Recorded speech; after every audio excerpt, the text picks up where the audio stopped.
Examples of financial instruments would be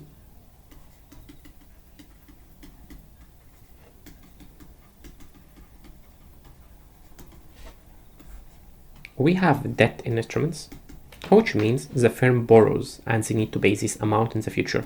And when we talk about debt, it could be either loans, which means the firm borrow from bank, or it could be bonds, which means the firm borrows from the public. And when we talk about borrowing from the public, for example, a company will go and tell the public, okay, if you're going to put a deposit in a bank, how much interest would you receive?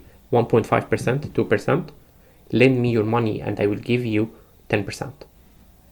And that's why some institutions or some individuals would like to buy corporate bond or government bond. Then we have equity instruments.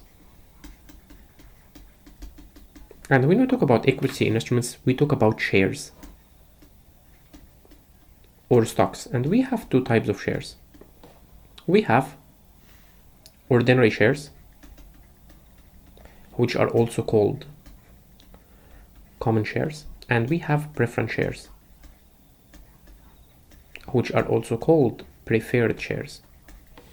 Ordinary shares, it means that, okay, the majority of shares, or we could say that all companies, they have ordinary shares. Some companies, they have preference shares, other companies, they don't. So for all companies, they must have ordinary shares. So what do we mean by ordinary shares? These are the owners who has the right to manage the company, become managers, and vote for the major investment decisions. Preference shares, they have only one major characteristic, which is they need to get regular dividends.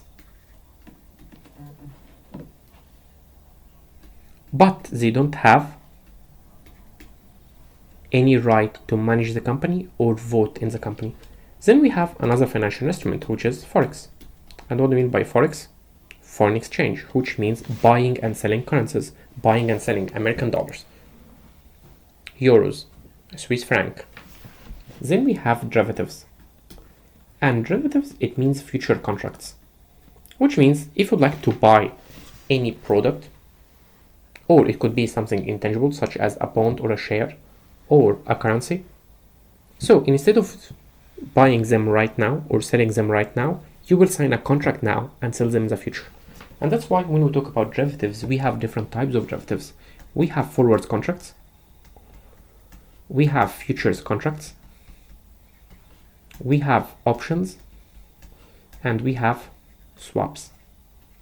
We will discuss each one of them later on in detail.